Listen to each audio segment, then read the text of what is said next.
जोरू का गुलाम भैया का फ़ोन आया। निधि, पापा की तबीयत बहुत ख़राब है, डॉक्टर ने जवाब दे दिया है, तू जल्दी से आ जा।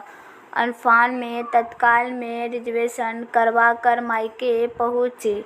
ऑटो से उतरकर जैसे ही घर में गई, भाभी ने कहा, दीदी आप पहले पापा जी को पानी पिलाओ, कल रात से उन्हें एक घूंट पानी नहीं पिया है। एक ही बात संकेत में बोल रहे थे कि निधि आ रही है, उसी के हाथ से पानी पीऊँगा। भाभी ने गंगा जल मिलाकर कटोरी में थोड़ा सा पानी लाकर दिया। मैंने चम्मच से पापा को पानी पिलाया। पानी पीने के बाद पापा धीरे धीरे थोड़ा इशारों में बोले, बेटा अब तू आ गई है, मैं तेरे ही राह देख रहा था, अब मेरे प्राण निकल जाएंगे। मुझे अंदर ही अंदर रोना आ रहा था, लेकिन कैसे भी अपने आप पर काबू किया। दूसरे दिन सुबह की पापा हम सबको छोड़कर चले गए।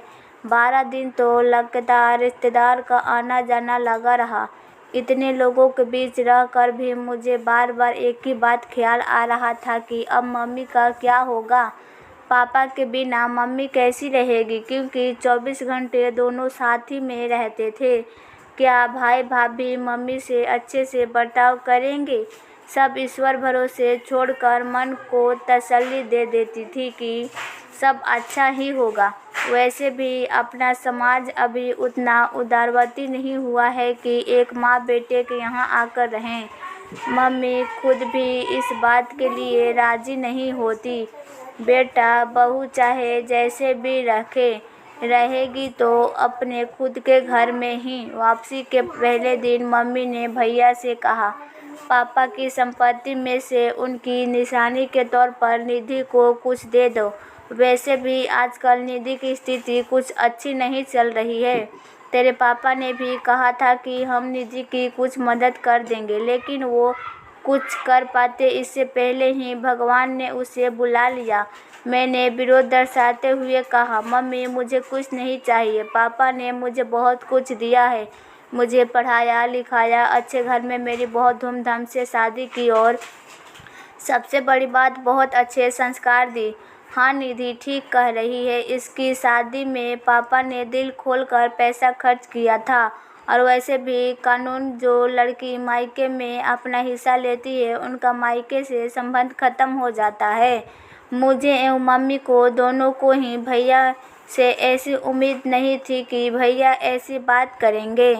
मैंने मम्मी की ओर देखकर इशारों में कहा कि ये सब भाभी का ही सिखाया हुआ होगा।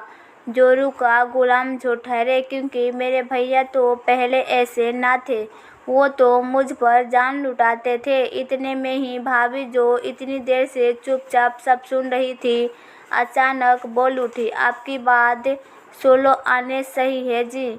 जो लड़की मायके की संपत्ति में से अपना हिस्सा लेती है, उनका मायका से संबंध खत्म हो जाता है।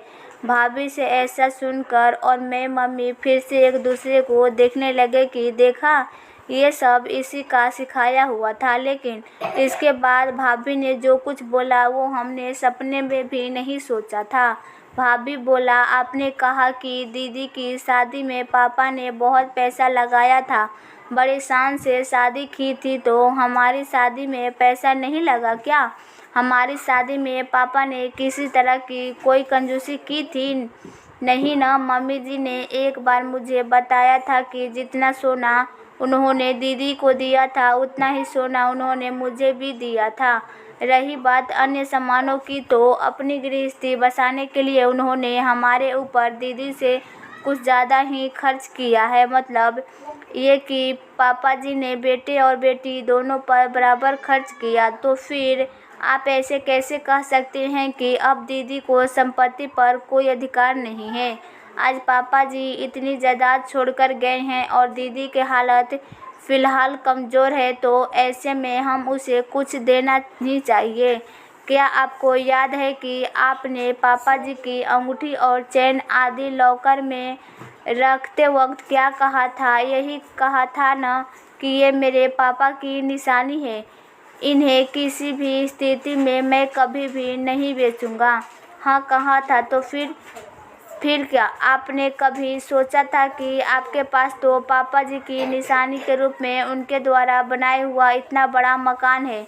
उनकी मेहनत से आज अपनी कपड़े की दुकान पूरे शहर में नंबर 1 एक पर है। बैंक में इतना बैलेंस है। दीदी भी पापा जी की बेटी है, लेकिन दीदी के पास पापा जी की निशानी के रूप में क्या है? क्या आपको नहीं लगता कि पापा जी के प्यार पर जितना आपका अधिकार उतना ही दीदी का अधिकार भी है? मैं और मम्मी दोनों भाभी को देखते ही रह गए। भाभी कितना बड़ा कड़वा सच बोल गई। ये सब बातें जानना तो हर कोई है, लेकिन कोई भी भाई भाभी जानते समझते हुए भी इस बात की ओर से अपनी आंखें जानबूझकर बंद कर लेते हैं। हम ही क्यों, भैया को भी भाभी से ऐसी उम्मीद बिल्कुल नहीं थी। ये बात सुन भैया भी सुन हो गए। आखिर कह तो भाभी सच्ची रही थी। भैया ने भाभी से कहा, पूनम आज तुम्हारी मेरी आंखें खोल दी। मैं तो समानता समाज से जो कुछ भी सुनता आ रहा हूँ वो ही दोहरा दिया। मैंने इस बारे में इस दृष्टिकोण से कभी सोचा ही नहीं।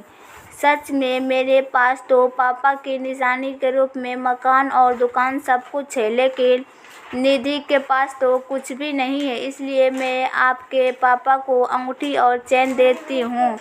इसके अलावा कुछ पैसे भी हम निधि के अकाउंट में ट्रांसफ़र कर देंगे ताकि उसकी कुछ समस्याओं का हल हो सके। भैया की यह बात सुन मम्मी और मेरी आंखें नम हो गई और मैं अपनी भाभी के गले जाके लग गई। मैं सोचने लगी कि क्यों हम सब लोग भाई के किसी भी गलत बयान के लिए या गलत निर्णय के लिए भाभी को ही दोष मानते हैं।